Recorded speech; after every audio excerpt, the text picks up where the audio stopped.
la verdad, con respecto al tema de los grupos. ¿Ya? Hemos insistido junto con Diana y con otro colega más del grupo en poder tratar como de que las otras personas nos contacten para poder empezar a trabajar con respecto al requerimiento, pero no hemos conseguido respuesta. Ok, yo les voy a insistir en forma general para que los se pongan en contacto. ¿Ya? Vale, ok, súper, gracias.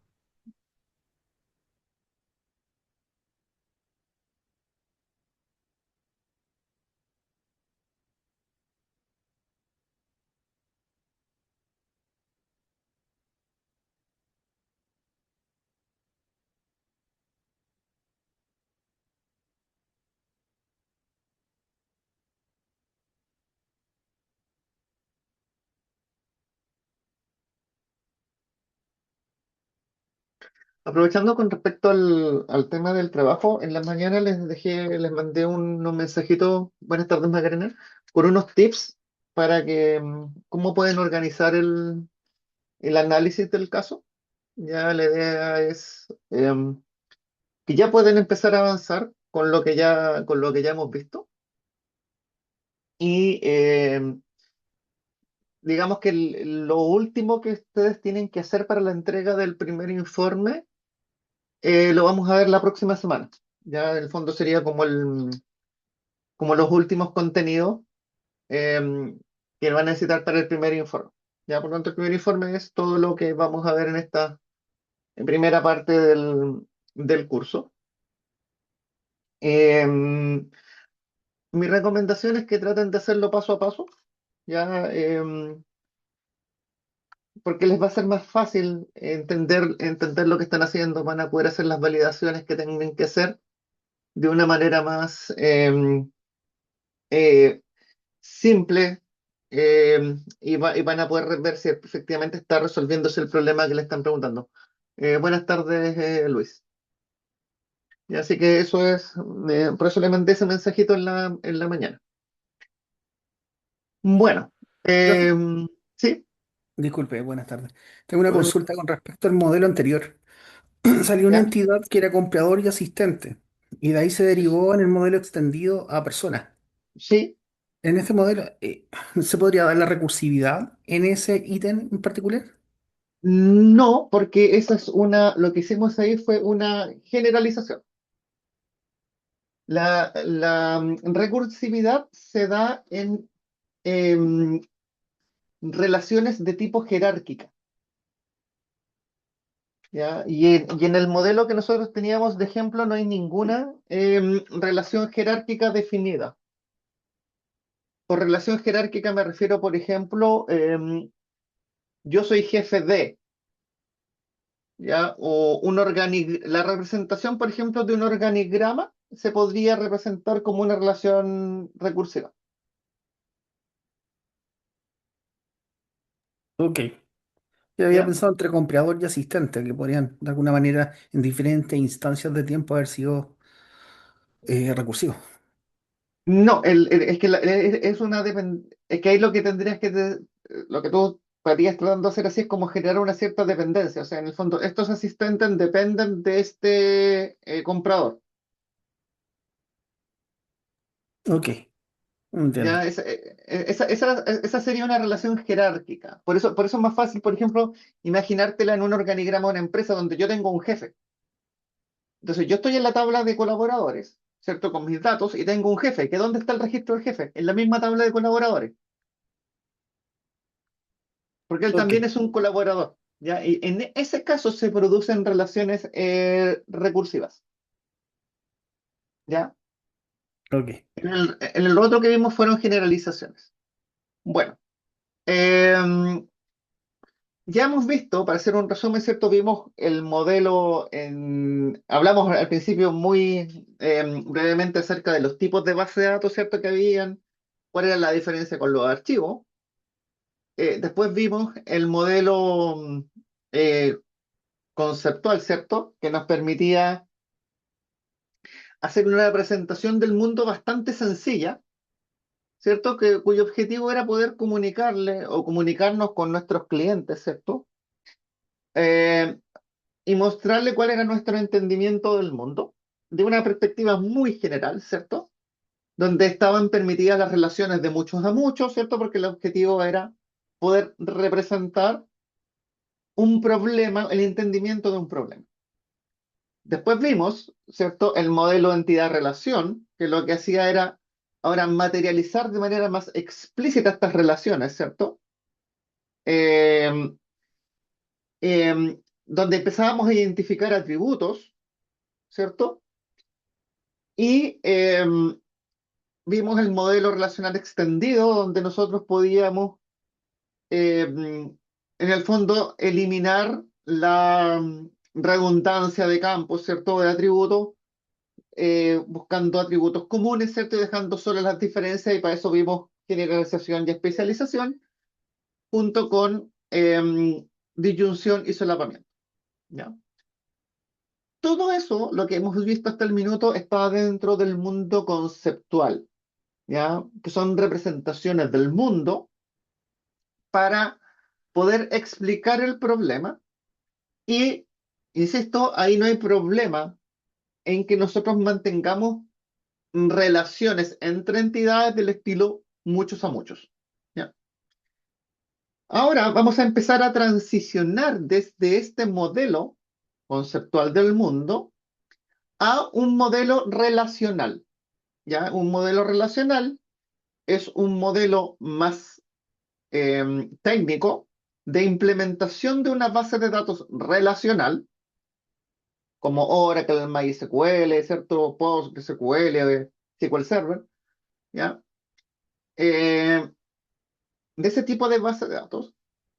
Y este modelo relacional, que es distinto al modelo entidad-relación, este modelo relacional sí tiene una restricción importante.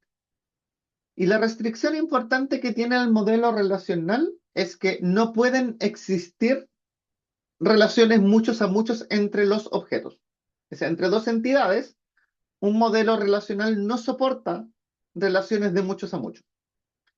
Por lo tanto, vamos a tener que transformar esas relaciones de muchos a muchos en relaciones, en dos relaciones de unos a muchos. ¿Ya? Eso es básicamente lo que debería ocurrir. ¿Ya? Y vamos a dejar ahora, cuando yo paso al modelo relacional, vamos a dejar de representarlos de manera gráfica con cuadraditos y vamos a empezar a representarlo como tablas en una estructura un poco más textual, ¿ya? Esto no significa que hayan herramientas que pueden graficar un modelo relacional, eso existe, ¿ya? Pero en el trabajo que vamos a hacer nosotros ahora, vamos a traspasar este gráfico, este diagrama que nosotros hicimos del modelo, a un formato de tablas.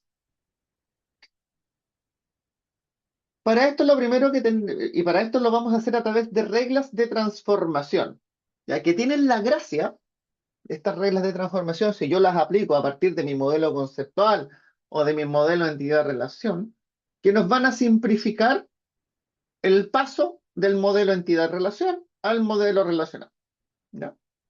Tal como le había dicho, este modelo relacional permite implementar el modelo conceptual y nosotros definimos en una base de datos específica, en un RDBMS, ya en un administrador de base de datos relacional.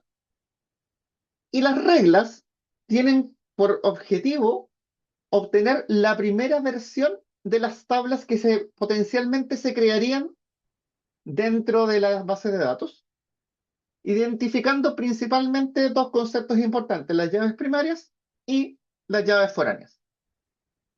¿Ok? ¿Cómo funcionan estas reglas de transformación? Cada entidad que nosotros tengamos en nuestro modelo se va a transformar en una tabla.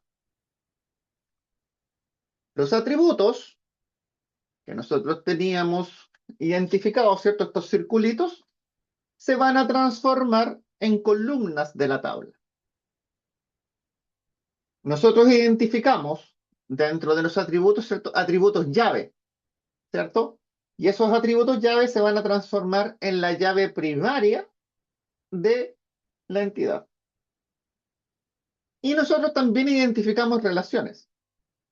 Y estas relaciones o se transforman en una llave foránea o se transforman en una tabla, ¿ya? ¿Qué es una llave foránea? Una llave foránea es un atributo o una columna de una tabla que es llave primaria en otra tabla. ¿Ok? Eso es una llave foránea. Entonces, yo entidad o tabla tengo mis columnas, que son mi llave primaria, y tengo otras columnas que representan datos asociados a esa llave primaria. Podría darse el caso que estos datos que están asociados a la llave primaria sean una llave primaria en otra tabla. Como puede que no, pero si es una llave primaria en otra tabla, entonces esa columna o esas columnas se les denominan llaves foráneas. ¿Dudas con respecto al concepto de llave foránea? Ok. Entonces, ¿qué es lo importante de esto? Que las reglas si las aprendemos, nos van a simplificar mucho el camino de cómo hacer la transformación. Entonces, lo primero es si yo tengo una entidad con atributos simples, como la que está puesta en esta imagen, la regla dice, la entidad se transforma en una tabla, siempre lo vamos a escribir de la forma que está acá, primero el nombre de la tabla y entre paréntesis todos los campos que tiene esa entidad. ¿Ok? Entonces dice una entidad con atributos simples, como la que está de la imagen, yo coloco la entidad y todos los atributos hacia el lado. Y mantengo la llave primaria subrayada. Por lo tanto, en este caso, lo que estamos mostrando es una entidad que se llamaba colaborador, que tenía tres atributos. Root, que es su atributo primario, nombre y dirección, que se transforma en la tabla colaborador con llave primaria root y campos nombre y dirección. Entonces, cada vez que yo me enfrente a esto, la regla de transformación es esta que está acá. Si ahora yo me encuentro ahora en una tabla que tiene atributos compuestos, como los que se muestran en esta imagen, ¿qué dice la regla? El atributo compuesto o el atributo que genera la composición, que en este caso sería dirección, deja de existir. No se traspasa y solo traspaso los atributos finales. Por lo tanto, me quedaría la tabla colaborador con root, nombre y calle, número y ciudad. Este atributo desaparece de la transformación. No es necesario. ¿Por qué? Porque es un atributo compuesto. Y al ser un atributo compuesto, a lo que nosotros de verdad nos interesa almacenar son solo el detalle de ese atributo. Pero para la representación del mundo, ¿cierto?, que estábamos haciendo con nuestro cliente, esto tenía sentido. Pero en la implementación de la base de datos ya deja de tener sentido, por lo tanto, lo elimino. ¿Qué pasa con los atributos multivaluados? Los atributos multivaluados, cuando yo tengo atributos multivaluados, tengo que crear una tabla adicional. Entonces, tengo mi tabla departamento, que le coloco los campos que no son multivaluados. En este caso sería código y nombre. Y código es la llave primaria. Acá tengo un campo que se llama representantes. Entonces ahora voy a crear una tabla que se llama representantes, que va a tener todas las instancias de estos representantes para este código. Entonces lo que ocurre acá es que a esta tabla se le crea automáticamente una llave primaria compuesta, que es la llave primaria de la tabla que yo había creado al principio. En este caso, la llave primaria de departamento es código. Por lo tanto, lo tomo y lo traspaso hacia la entidad siguiente, hacia la entidad nueva que yo estoy creando, y coloco como llave primaria el atributo multivaluado. ¿Se entiende? Entonces, cuando yo tengo atributos multivaluados, paso en mitad de la transformación, en vez de crearme una tabla como lo había hecho en los casos anteriores, me crea dos tablas.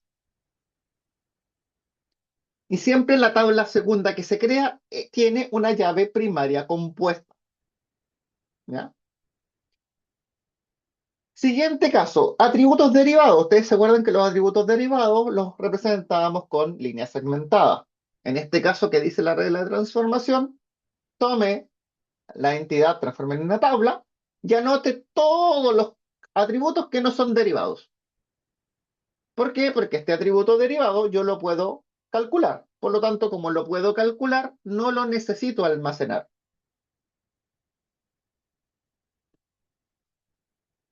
¿Qué pasa ahora si me encuentro con una entidad binaria, ¿cierto? Donde tengo una entidad fuerte y una entidad débil, como el caso que está acá. ¿Qué dice? Y esto lo tenemos que analizar desde la perspectiva en forma independiente. Entonces, esta es una entidad, ¿cierto? Que tiene tres atributos simples, por lo tanto, transformo la entidad en una tabla, traigo su llave primaria y coloco los otros dos campos. Esta que está acá, si se fijan, en esta entidad solo existe root carga y nombre. ¿Por qué? Porque la carga familiar es una entidad débil, depende del colaborador, pero tal como yo les había comentado, no siempre yo necesito colocar todos los atributos que se heredan de la otra tabla en estas tablas derivadas. ¿Por qué? Porque en este proceso de transformación es donde yo hago ese tipo de cosas. Entonces, cuando yo tengo una entidad débil, la entidad débil siempre la voy a colocar como una tabla, traigo sus atributos, root y nombre, y le agrego como parte de su llave primaria, la llave primaria de la tabla de la entidad fuerte. Entonces, esta entidad que es débil, su llave primaria va a ser root junto con root carga. Por lo tanto, creo acá carga familiar, root y root carga, y con el atributo nombre. ¿Ok? Entonces, esta regla de transformación me permite, hace aparecer en esta entidad que no tenía una llave primaria compuesta, esta composición de llaves, que hace todo el sentido porque en el fondo lo que le estoy diciendo es que yo para poder saber a quién pertenece esta carga necesito saber quién es el root de la cual depende. Por eso se agrega esta columna acá. ¿Qué pasa si ahora me encuentro con dos entidades fuertes con una relación? ¿Ya? En este caso, yo tomo la primera entidad y le coloco root y nombre, que son sus campos, ¿cierto? Colaborador, root y nombre. Tomo la otra entidad fuerte, que sería departamento, con sus dos atributos, que es código y nombre. Y como tengo una relación de que dice que colaborador pertenece al departamento, entonces yo agrego en la tabla colaborador la llave de la otra entidad, que sería código, pero de la otra entidad que es departamento, la columna es código, la agrego como una llave foránea dentro de colaborador. Entonces, y las llaves foráneas se representan con líneas segmentadas. Entonces, básicamente lo que me está diciendo acá es que yo voy a colocar un root, un nombre y el código del departamento. Y que para saber cuál es el nombre del departamento tengo que ir a la tabla de departamentos para saber cuál es el nombre. Entonces, esto que está acá se llama llave foránea y se representa con líneas segmentadas. ¿Por qué se hace esto? Porque de esta manera me asegura que el nombre es único. O sea, yo no voy a poder tener el mismo departamento con eh, nombres diferentes. ¿Por qué? Porque el nombre está asociado directamente a esta llave primaria que está acá. Si yo mantuviera este nombre en esta tabla de acá arriba, nada me asegura que el código, que puede ser siempre el mismo, tenga el mismo nombre siempre. Entonces, para asegurar la consistencia del dato, que el dato es preciso, que no está duplicado, que la duplicación no me genere inconsistencias, se maneja a través de llaves foráneas. ¿Dudas con esto?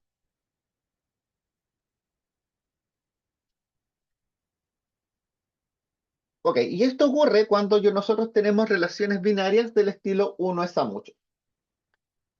¿Qué pasa si ahora tengo relaciones unos a uno? Y esto es lo mismo. Tengo persona con root y nombre, ¿cierto? Pero ahora, como esto es una relación opcional en el canal de YouTube que está en este ejemplo, ¿podría o no podría haber alguien con el root? En este caso es esta entidad la que se trae la llave primaria de la entidad que tiene la relación de uno.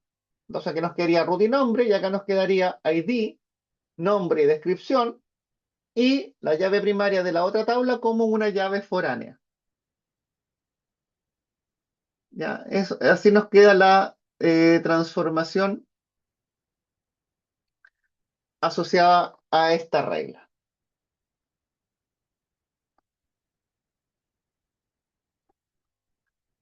Relaciones binarias de cardinalidad uno a uno estricta, como esta que está acá.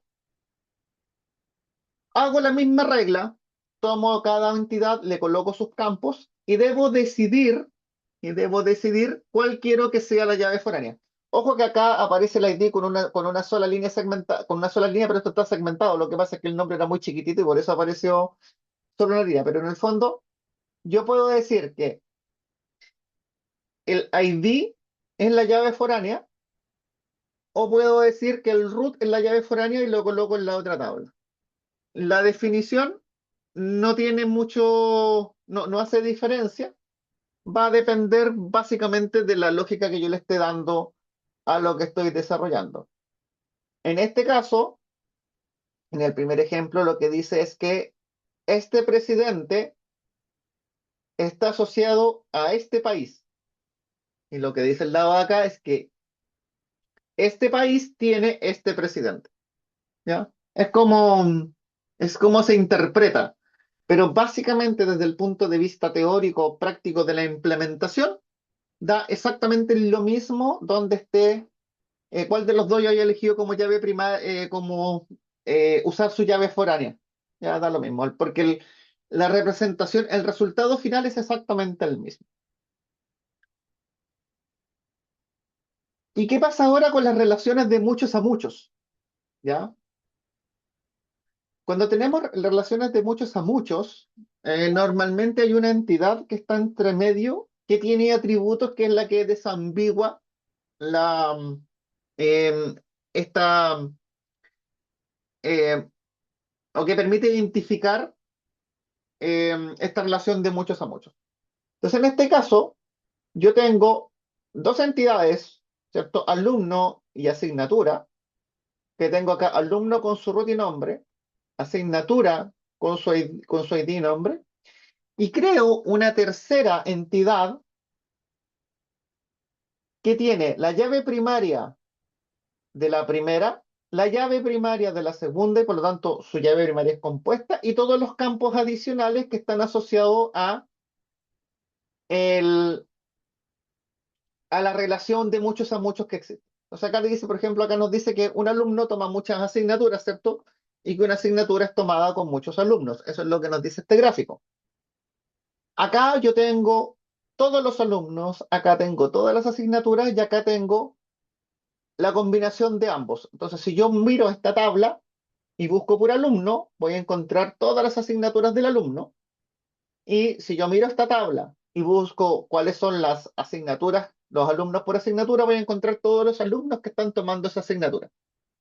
Esta tabla que aparece acá, que en el fondo es esto que está acá, va a tener una relación de uno es a muchos con alumno y por otro lado una relación de uno es a muchos con asignatura. Entonces ahí, esta relación de muchos a muchos que existía entre estas dos tablas desaparece. Y estas tablas se llaman tablas hub. Ya normalmente las pueden encontrar ahí como tablas hub, que su objetivo es básicamente desambiguar o eliminar la relación de muchos a muchos entre dos entidades.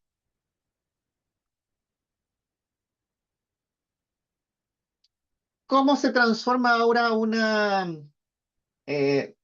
relación reflexiva, lo que le estaba comentando yo delante, ¿cierto? La más típica, colaborador jefe, ¿cierto? Lo que dice acá es que el colaborador, perdón, que un colaborador, que un jefe tiene muchos colaboradores y un colaborador tiene un solo jefe. Ya, eso es lo que muestra esta relación de acá. Un colaborador tiene un solo jefe y un jefe es jefe de muchos colaboradores. Entonces, ¿cómo hago esto? Como la entidad es la misma, yo coloco la llave primaria de la entidad, todos los otros campos de la entidad y creo un nuevo atributo que apunta a la llave primaria de la misma tabla. Como una tabla no puede tener dos columnas con el mismo nombre, entonces yo le coloco un apellido, en este caso root jefe, y la coloco como una llave foránea. ¿Una llave foránea de quién? De sí misma. ¿Ya? Entonces root jefe apunta a root sobre sí mismo y logramos este efecto que está acá. Entonces cuando yo encuentre una llave foránea, una llave reflexiva foránea, entonces del estilo uno son muchos, solo agrego un campo adicional que sería una llave foránea sobre sí misma. Si ahora tengo una llave foránea, ahora una relación reflexiva del estilo muchos a muchos, por ejemplo, una pieza puede estar compuesta de muchas piezas y una pieza puede formar parte de otras piezas, por ejemplo, un tornillo, decir algo, un tornillo puede formar parte de muchas piezas.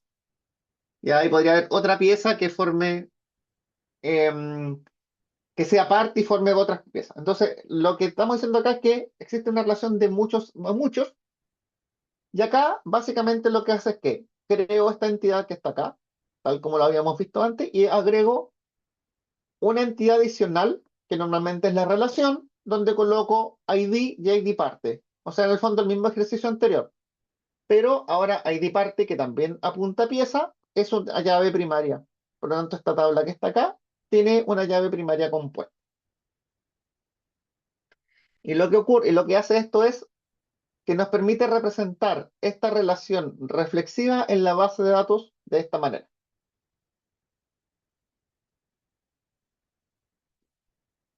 ¿Qué pasa si ahora tengo tres tablas relacionadas entre sí? Lo mismo, tomo cada una de ellas por separado, alumno, asignatura, carrera, y creo una tabla adicional que solo tiene las llaves primarias de las otras tablas. Entonces, esta tabla, que está acá, que se llama se matrícula, es la que relaciona los datos con alumno, con asignatura y con carrera.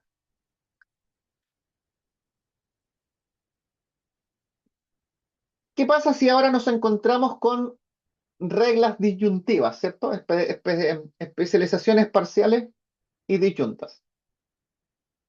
Ya, aquí vamos a empezar con esto. Entonces, lo que estamos viendo acá es parcial y esto es una disyunción. Por lo tanto, acá lo que se hace es que se crea una tabla para cada una de las entidades, ¿ya?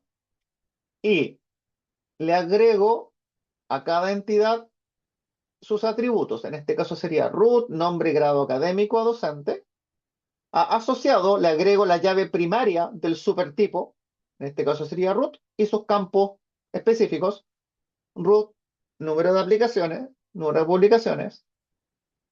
A titular sería la llave primaria del supertipo, root, y el atributo particular, que sería área de especialización, y asistente, la llave primaria del supertipo, root, y las horas de docencia. ¿Ya? O sea, esta es una forma de transformar las disyunciones. Otra forma es que yo cree una única tabla, entonces digo, tengo docente con root, nombre y grado académico, creo una columna adicional tipo que va a tener el nombre o el valor asociado a potencialmente cada uno de estos subtipos que están acá, ¿cierto? Tipo podría ser asociado, podría ser titular y podría ser asistente, y me traigo todos los atributos que estaban en estas tablas de subtipo y los coloco como parte de la tabla. Entonces, lo que va a ocurrir acá es que si el tipo es asociado, solo voy a tener valores en número de publicaciones. Si el tipo es titular, solo voy a tener valores en área de especialización. Y si el tipo es asistente, solo voy a tener en horas de docencia. ¿Cuál de las dos usar? La que para ustedes sea más clara, ¿ya? No existe una que esté buena o que esté mala. Puede ser cualquiera de los dos. ¿Qué pasa ahora si es total y disyunta? Si es total y disyunta, tengo una alternativa uno que es parecida a la anterior, ¿cierto?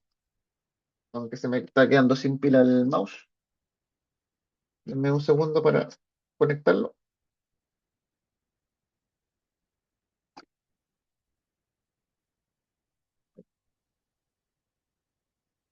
¿Dónde se pone?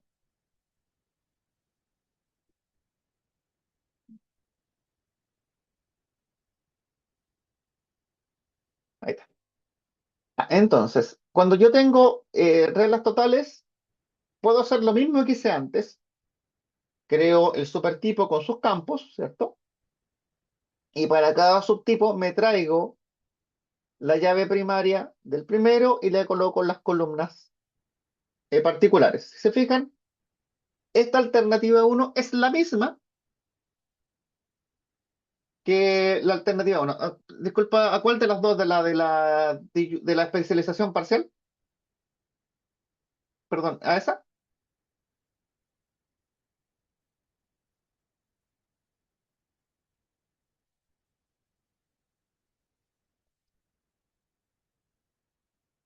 Entonces, si se fijan, esta que es la de parcial disyunta, si se fijan, esta que es parcial disyunta, que es la forma uno, es la misma que la total disyunta, ya también en su forma uno. De fondo aquí no hay diferencia en el formato que elijo. Y también tengo una segunda alternativa para cuando es total y disyunta, que lo que hago es que solo creo los subtipos y me traigo todos los atributos del supertipo hacia abajo. Entonces quería trabajador con root, nombre, dirección, más sueldo. Docente con root, nombre, dirección, valor hora. Estudiante con root, nombre, dirección y carrera. ¿Ya? Se voy a volver un poquito atrás. Si se fijan, tengo dos alternativas para especialización parcial y disyunta,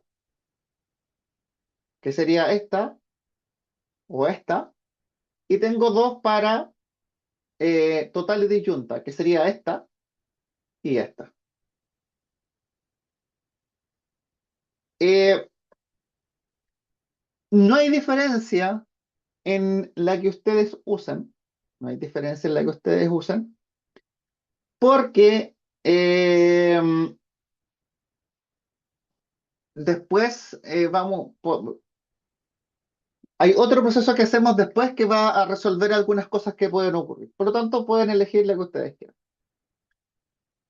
¿Qué pasa ahora si tengo total o solapada? ¿Se acuerdan que cuando era disyunta era o yo soy uno, o soy otro, o soy el otro? No puedo ser más de uno.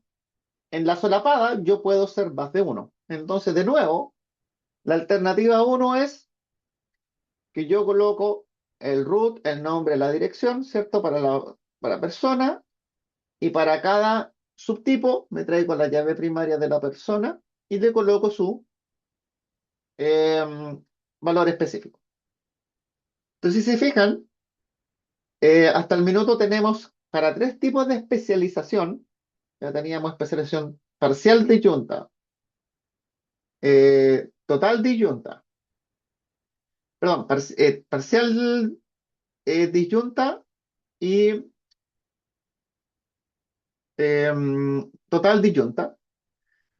Perdón, parcial disyunta, sí, teníamos parcial disyunta y total disyunta.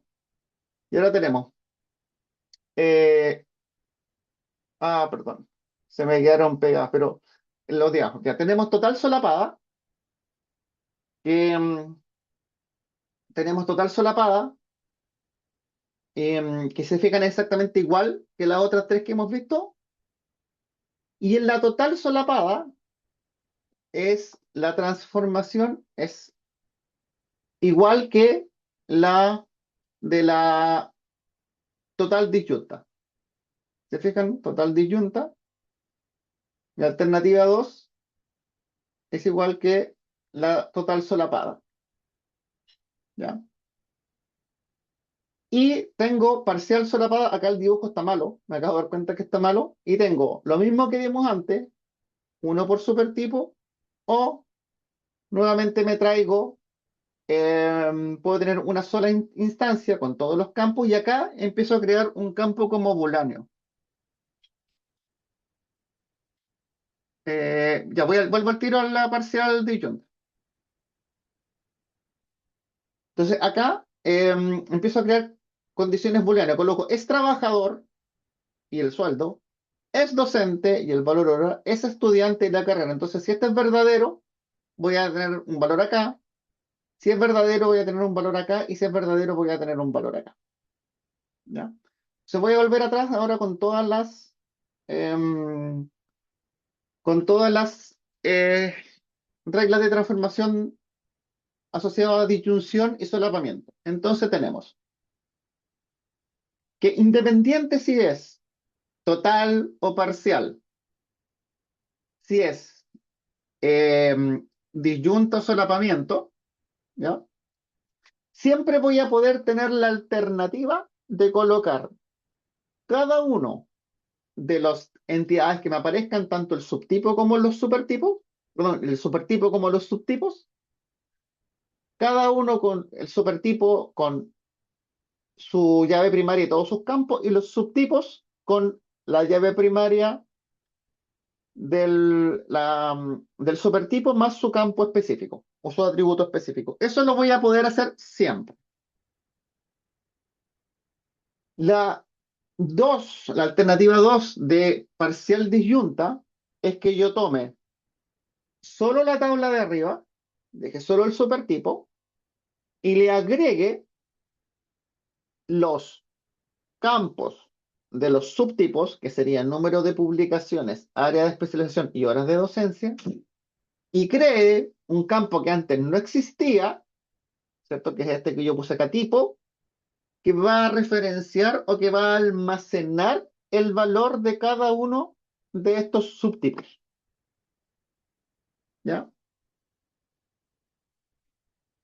La forma 2 de la total y disyunta es que yo traigo, no uso el supertipo, sino que solo uso los subtipos y traigo todas las columnas que estaban en el supertipo y las agrego a cada una de las entidades o tablas que salen a partir de esas entidades que están acá y le agrego su valor específico, sueldo, valor hora y carrera. ¿Ya?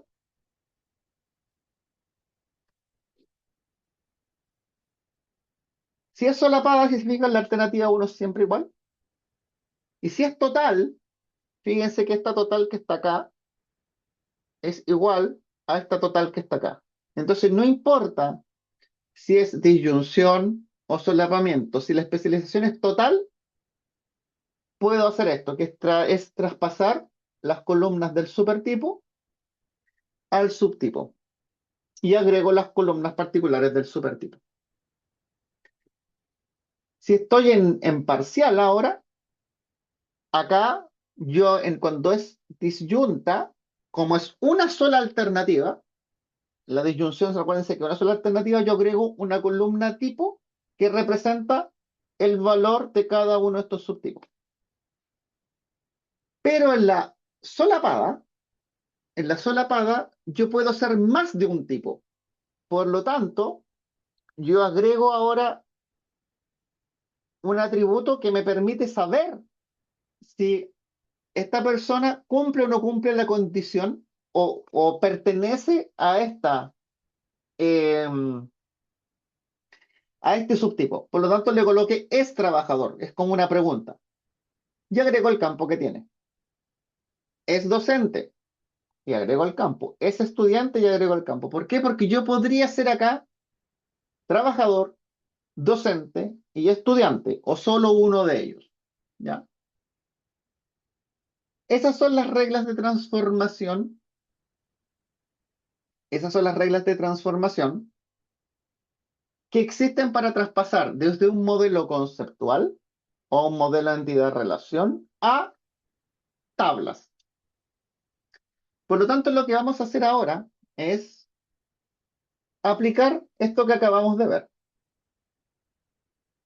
Si se acuerdan, esto que tengo acá es el modelo que teníamos la semana pasada, ¿cierto? Nuestro modelo de nuestro ejemplo, voy a tratar de, a ver si es que lo puedo agrandar un poquito.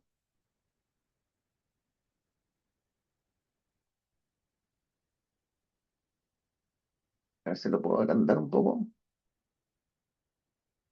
Voy aquí con un poco más de zoom. O lo vamos haciendo por partes. Voy a dar más zoom acá y de ahí nos vamos moviendo. Nos vamos moviendo.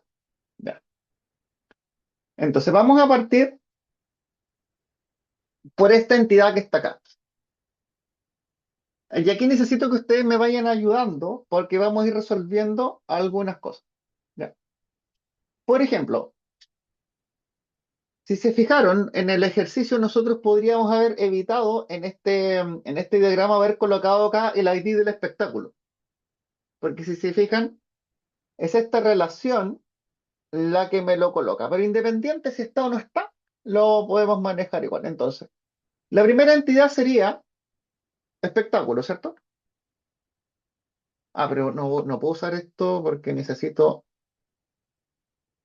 vamos a abrir Word mejor, porque necesito el subrayado.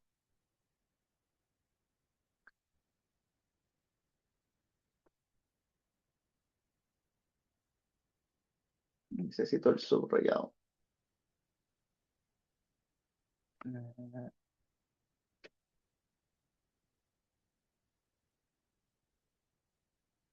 Ya,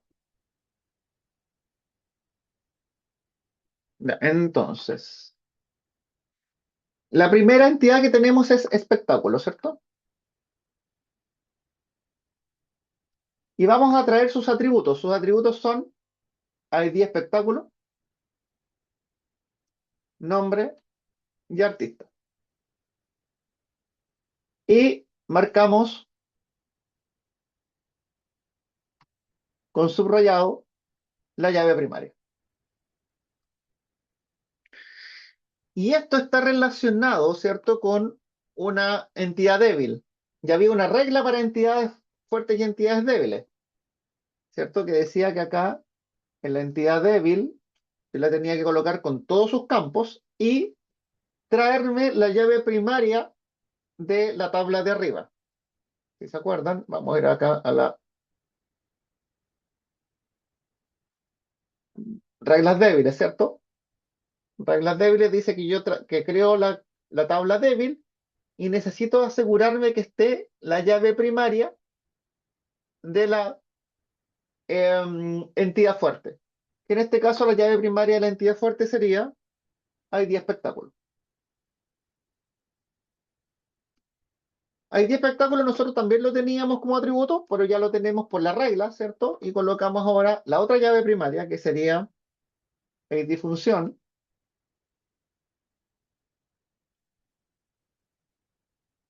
que sería la otra llave primaria, y nos traemos los campos, que sería fecha, hora y ID lugar. Que ID lugar nosotros lo tenemos marcado como una llave primaria. Veamos por qué. Perdón, porque esto decía que lugar es otra entidad fuerte que también está relacionada con presentación, que es una entidad débil. Y entonces colocamos acá lugar y su llave primaria, que es ID lugar. Y la regla decía que si yo tengo una entidad débil, la entidad débil necesita tener la llave primaria de la entidad fuerte. Y como estas están relacionadas, entonces por eso está bien que yo tenga acá esta entidad que está acá, la voy a agregar al principio porque por regla nomás las llaves primarias se colocan todas juntas. No tiene ninguna diferencia. Si hay algo que no entienden, me avisan por favor y lo vuelvo a repetir. Tengo ID lugar y ahora empezamos. Capacidad, capacidad, tipo, ¿cierto? Ah, no, tipo debió haber desaparecido cuando, lo vamos a eliminar, tipo debió haber desaparecido cuando hicimos esto que está acá, ¿cierto? Cuando colocamos las entidades que está acá. Tenemos capacidad y tenemos dirección. Y dirección es un atributo compuesto. ¿Y qué decía la regla de los atributos compuestos? La regla del atributo compuesto dice que esto desaparece. Perdón, que desaparece este y quedan solo los de arriba. Entonces aquí quería calle, número, ciudad y país. Ah, pero además lugar, ahora si yo lo analizo, tiene una, ¿qué es esto? ¿Qué tipo de especialización, generalización es esto? ¿Qué era esto?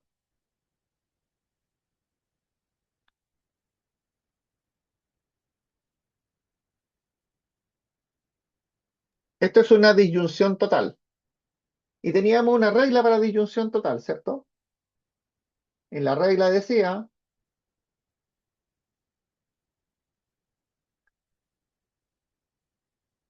esta que está acá. Y la regla dice que puedo mantener las tablas y traerme los atributos. Y vamos a ocupar esta regla de transformación. Entonces acá me quedaría teatro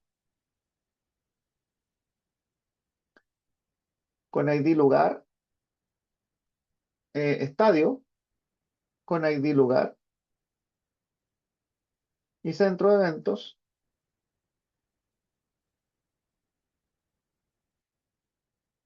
con ID lugar. En este caso, nosotros no especificamos atributos adicionales para estos subtipos, ¿cierto? Y por lo tanto, como no especificamos la regla que dice que tengo que traerme la llave primaria, que me la traje, y ID lugar y colocar los atributos locales. Y como no hay ninguno, no coloco nada. Sigamos. ¿Qué otra entidad tenemos? Tenemos por acá la entidad persona, ¿cierto? Tenemos la entidad persona, que es un solapamiento parcial, ¿cierto? Parcial y solapamiento. No tiene el, el arco que indica que es solapamiento. Por lo tanto, vamos a usar esta misma regla de transformación, esa, que aquí está mal el gráfico, pero esta es la que vamos a usar. Y vamos a usar este mismo formato, que es el más simple porque si no me tengo que aprender nada, si solo uso este que está acá. Entonces tenemos acá persona, que tendría el root, ¿cierto? Como llave primaria. Tendría el root como llave primaria. Y tengo, persona tiene un atributo nombre. ¿Y nombre es un atributo de qué estilo?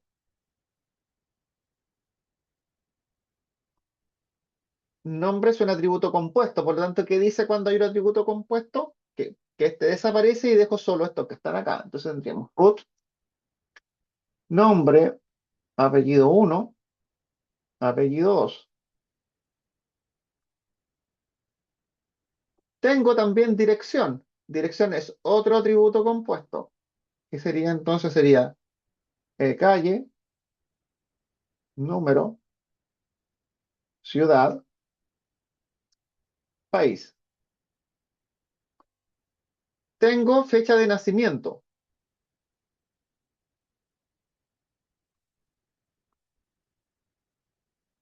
Y tengo edad, que es un atributo derivado. ¿Y qué decía la regla del atributo derivado?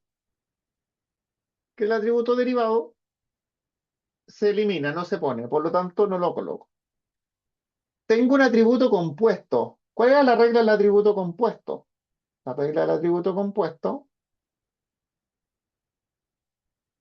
dice que tengo que crear una tabla adicional para ese atributo compuesto con llave primaria compuesta. Entonces, acá tendríamos correo, que sería root y correo electrónico,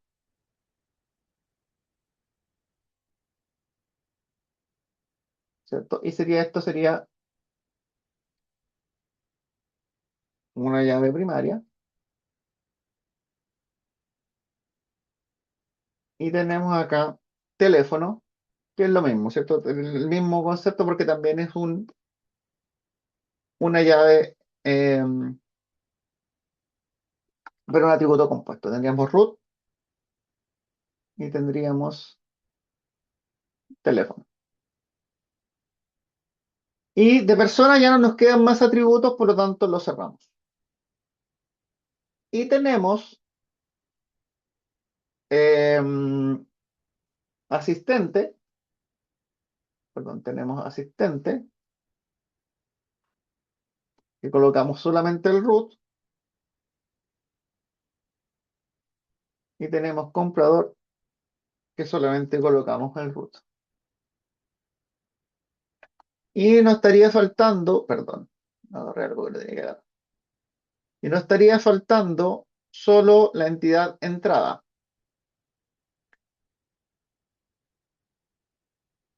Y entrada,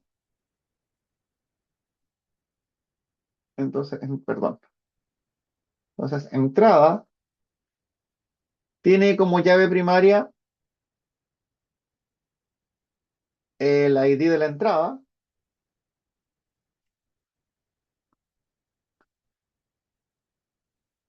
y tiene como llave primaria el ID de la función.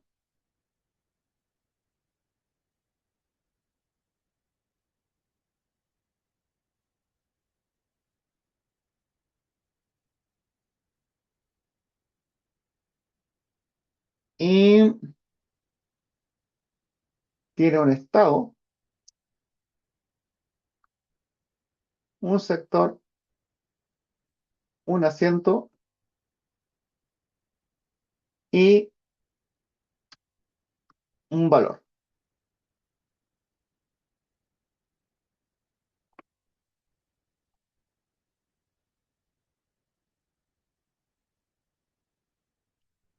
Y nos falta asociar la entrada a un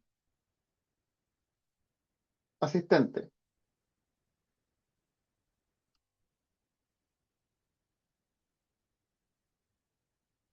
Sería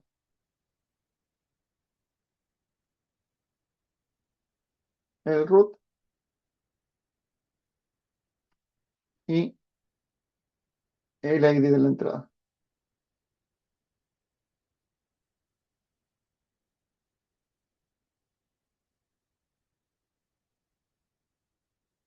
Ya que es la relación que se nos arma de aquí a acá.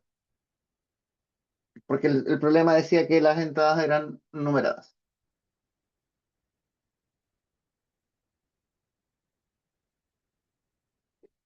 ¿Dudas con la transformación?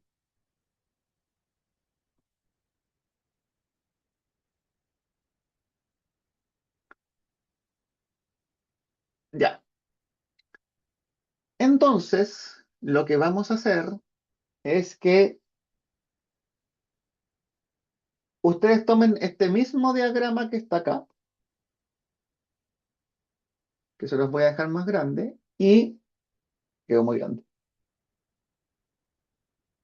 Y lo transformen ahora usando las reglas que usamos recién, pero em, desde con las otras reglas de transformación para las disyunciones. No con la que usé yo, sino que con la alternativa 2 para la disyunción. Y les doy unos 10 minutos para eso. No, esta página que estoy usando acá para hacer el diagrama no es una página web, es un software local que estoy corriendo yo. Se los dejo se los voy a subir a al, ¿cómo se llama? A Canvas, se los voy a subir para que lo puedan usar, pero es local, es un script local que corre en su computador, ¿no? Solo una página web. Estoy viendo si puedo agrandar el zoom de esto para que no se pierda tanto.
De ahí yo mejor el diagrama para que se llame un poco más.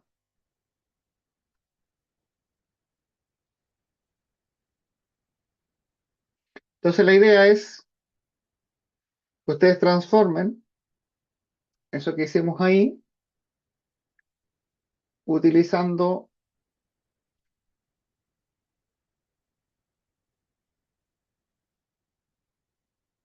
estas versiones em, de las reglas de transformación, que son las alternativas 2,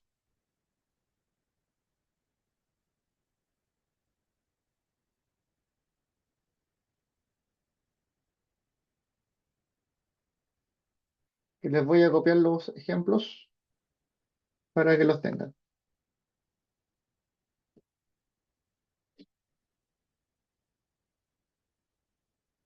A ver si podemos copiar los ejemplos acá.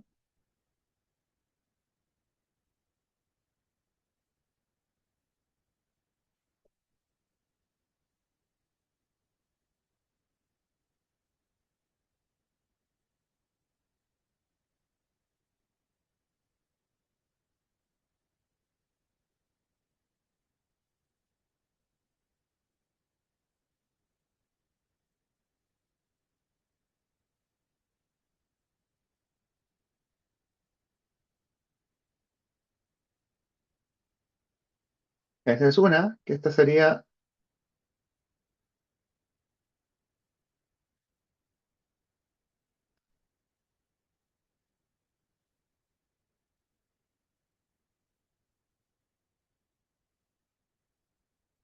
esa parcial y disyunta.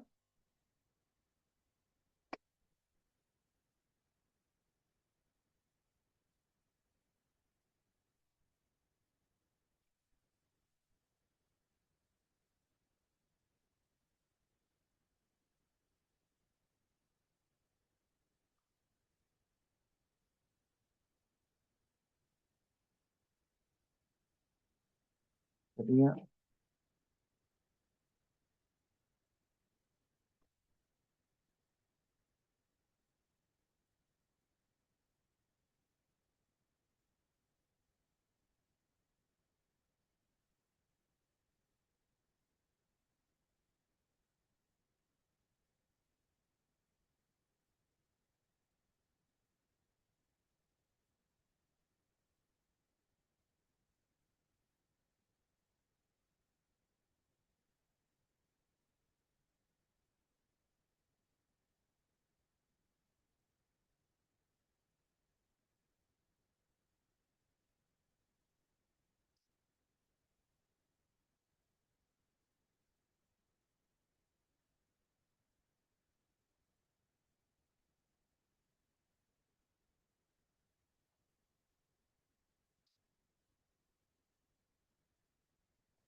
Ahí están las cuatro reglas del,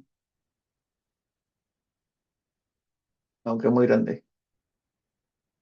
Ahí están las cuatro reglas del solapamiento que podemos usar. Pero de las disyunciones que son para ganar transformación, ustedes.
Entonces,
¿cómo van con la transformación?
Les acabo de mandar un anuncio por Canvas con el archivo zip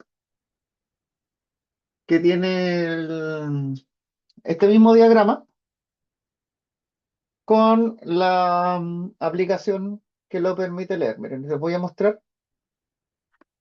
Básicamente, cuando ustedes lo descompriman, van a encontrarse con esto que está acá, con estos 5 archivos. Le hacen clic acá al que dice index.html. Index.html probablemente les abra esto en vacío. Vienen acá a abrir y cargan el archivito que se llama diagrama R, el que les dejé ahí, el JSON que les dejé ahí, y eso les va a mostrar este diagrama que está acá.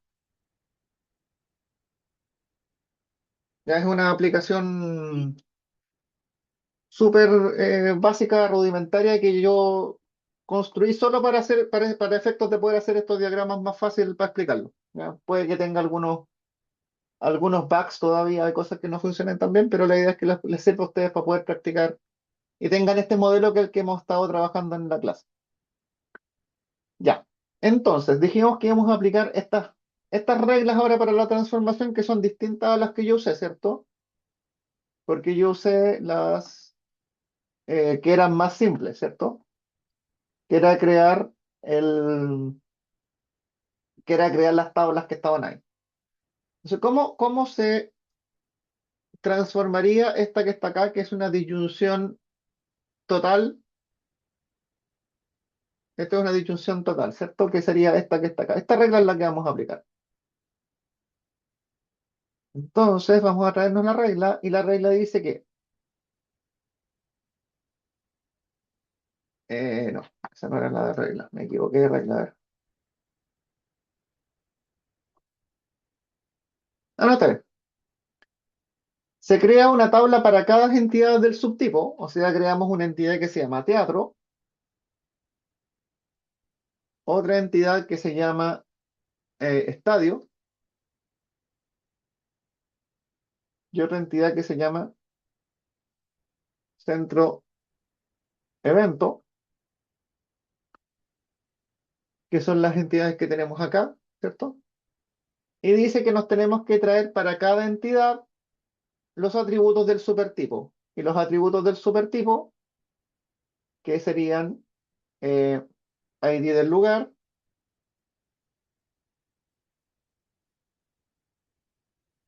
ID del lugar, capacidad, calle, número, ciudad y país. Y los atributos específicos, que en nuestro caso no teníamos. Por lo tanto, nos quedarían todas nuestras entidades iguales.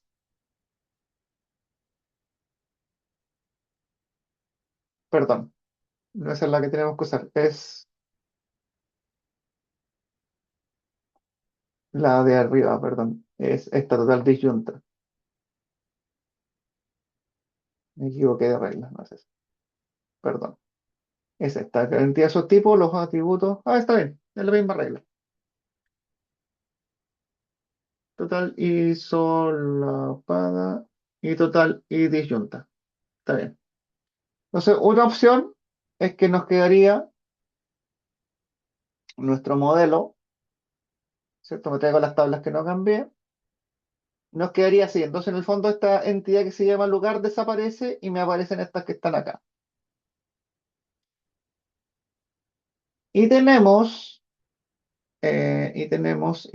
por el lado de acá persona, ¿cierto? Que tiene asistente y que tiene comprador.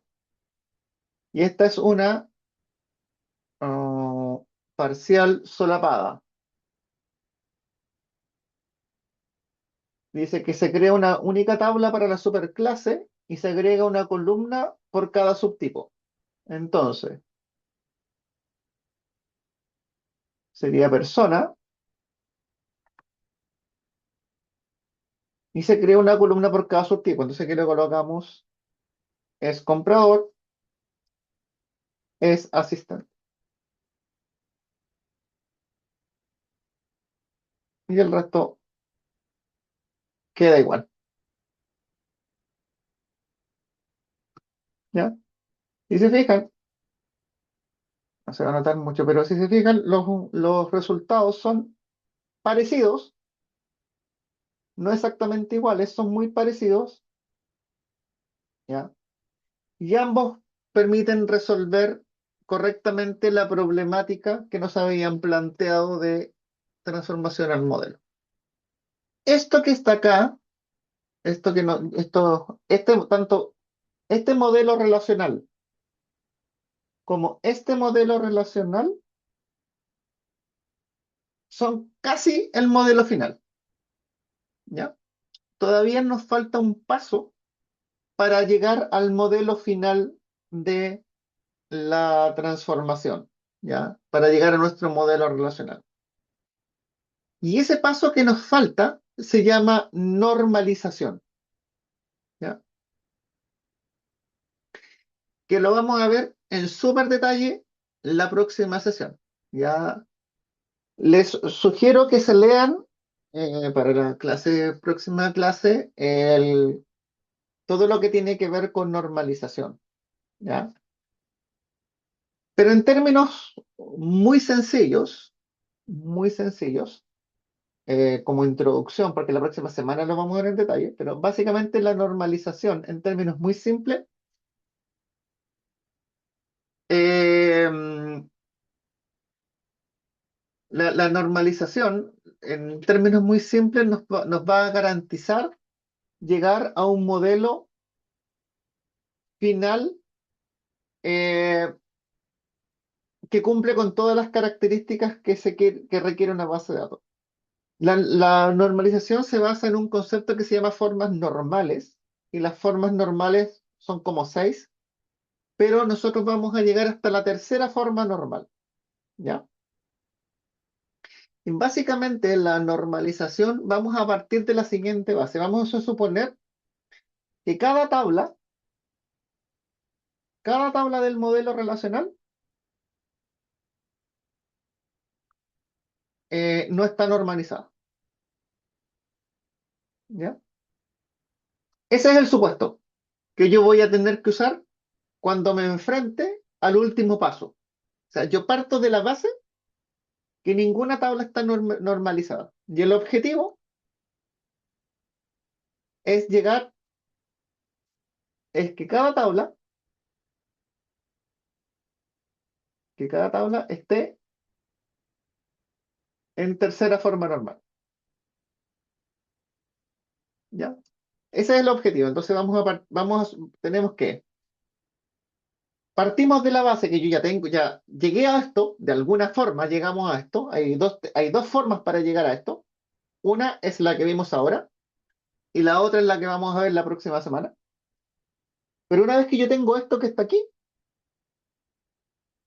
asumo cada una de estas tablas que no están en ninguna forma normal y mi objetivo es que cada una de ellas esté en tercera forma normal. Y para eso tenemos que pasar un ciclo de revisiones recurrentes, ¿ya? Entonces lo que dice es que para que una tabla esté en primera forma normal, para que una tabla esté en primera forma normal, no debe tener ciclos repetitivos, ¿ya? ¿Cuándo se producen los ciclos repetitivos? Aparecen cuando tengo campos multivaluados. Normalmente, o sea, normalmente los ciclos repetitivos aparecen en campos multivaluados o en estructuras del tipo padre-hijo. Por ejemplo, eh, factura y detalle. Esto lo vamos a ver la próxima semana, pero básicamente me van a aparecer ciclos repetitivos que vamos a tener que aprender a identificar. Cuando yo uso las reglas de transformación que usamos recién, la mayoría de los ciclos repetitivos tienden a desaparecer. ¿Ya? Vamos a estar en segunda forma normal cuando no estemos en primera.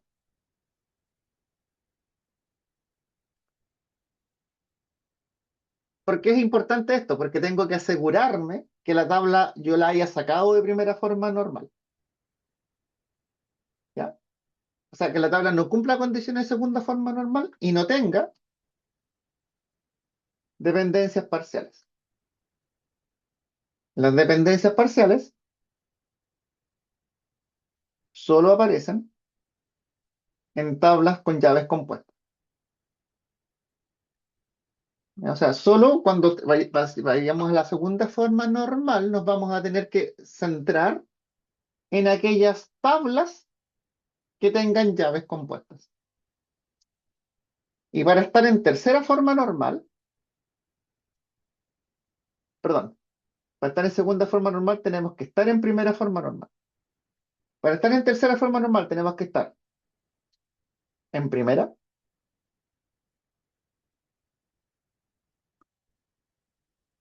en segunda forma normal y eliminemos, no existan dependencias parciales. ¿Qué son las dependencias parciales? Las dependencias parciales son cuando atributos dependen de otro atributo no clave. Y las dependencias parciales hacen aparecer llaves foráneas. Entonces, una vez que yo apliqué mi mis reglas de transformación y después le aplico este proceso de normalización y llego al final, el resultado de esto es un modelo relacional implementable en una base de datos relacional. ¿Ya? La próxima semana lo que vamos a hacer es concentrarnos en esto que está acá, en entender estas reglas que están acá, cómo se aplican. ¿Qué es lo más importante para mí? Que ustedes se aprendan esto, los puntitos que puse ahí. Que yo estoy en primera forma normal si no tengo ciclos repetitivos. Estoy en segunda forma normal si la tabla está en primera forma normal y le eliminé las dependencias parciales. Estoy en tercera forma normal con la tabla cuando no tengo ciclos repetitivos, cuando no tengo dependencias parciales y eliminé todas las dependencias transitivas. Cuando todas las tablas están en tercera forma normal, entonces mi modelo está normalizado y es una base de datos, un modelo relacional implementable en una base de datos, utilizable por una compañía. ¿Ok? Esto es lo más lejos, lejos, lejos, lejos. Estas reglas son las más relevantes, las que van a usar más frecuentemente si se dedican a hacer modelamiento de datos, si se dedican a ser administrador de base de datos. Estas reglas las tienen que tener muy, muy presentes. En la práctica, en la vida normal, ¿tengo todo en tercera forma normal? Idealmente sí, pero la verdad que a veces hay casos donde no puedo estar en tercera forma normal y es justificable y entendible. Y por lo tanto yo, como diseñador de base de datos, debo entender que tengo que llegar a la tercera forma normal siempre, pero podrían hacer condiciones que impliquen que yo deba devolver algunas tablas a segunda forma normal. ¿Cuándo ocurre eso? ¿Dónde ocurre eso? Si ustedes se acuerdan, nosotros vimos que teníamos bases de datos, ¿cierto?, operacionales, que eran del día a día, y en las bases de datos operacionales siempre, siempre, siempre, siempre, siempre tiene que estar lo más normalizada posible. Y teníamos bases de datos de toma de decisión, un poco más analítica. Y en esas bases de datos es aceptable que algunas tablas estén en segunda forma normal. ¿Cuándo tomo esa decisión? Cuando la tabla es demasiado grande, muy, muy grande, tiene millones y millones de registros y hacer un pareo o un join o juntarla con otra tabla toma demasiado tiempo. Ahí yo debo a veces decidir desnormalizar, pero siempre tengo que llegar a tercera forma normal. En una base de datos operacional, siempre la tercera forma normal es lo deseable. Nunca yo he tenido que llegar a algo más allá de tercera forma normal. ¿Ya? Em, y estas reglas no han cambiado desde que yo aprendí base de datos por allá por el año 1990. Siguen siendo las mismas reglas súper aplicables, súper atingentes y que siguen obteniendo los mejores resultados para hacer un buen modelo de datos. ¿Ya? Por lo tanto, estas reglas están archi que recontra contraprobadas que funcionan. Y lo importante para ustedes es que se las aprendan súper, súper bien. Cualquier implementación que ustedes hagan de base de datos, es necesario que hagan normalización. Con la experiencia uno ya hace los pasos mentalmente, ¿ya? Pero siempre los hace, ¿ya? Porque si uno se los salta, probablemente va a quedarse con base de datos inconsistentes y que voy a tener que estarlas manipulando constantemente para arreglarlas. Entonces, la idea de todo este proceso de modelamiento es que yo, cuando llegue a este punto de generar el modelo relacional implementable, sea un modelo final que casi no sufra cambios. Y si sufre cambios porque me cambiaron las condiciones. Y básicamente una expansión, no porque encontré algo que era inconsistente. Si yo lo llevo al trabajo que tienen que hacer ustedes, mi primera recomendación es que modelen el modelo conceptual. Traten que el modelo conceptual resuelva las preguntas que nos están haciendo, resuelva la problemática que les están planteando. Con eso pasemos al modelo relacional. Después apliquemos al modelo entidad-relación. Después apliquemos las reglas de transformación. Y finalmente hagamos el proceso de normalización, que es hasta lo que tienen que entregar en el primer informe. ¿Ya? Eso sería. Insisto, estudien, revisen los conceptos de normalización. Lo que más me interesa de la normalización es que traigan dudas, ¿ya? En que traigan dudas, porque probablemente cuando hagamos los ejercicios, estos van a parecer que son relativamente sencillos de hacer, pero cuando ustedes se enfrenten a hacerlo, probablemente les van a surgir mil dudas. Entonces yo prefiero que ustedes lo revisen, traten de hacer algún ejercicio y revisamos las dudas que les salten acá. Ya lo revisamos en la próxima sesión. ¿Cuáles son las dudas que tuvieron con respecto al proceso de normalización que estaban haciendo en función de lo que decían los apuntes del curso? Eso sería, no sé si hay alguna duda que tengan antes de terminar la clase.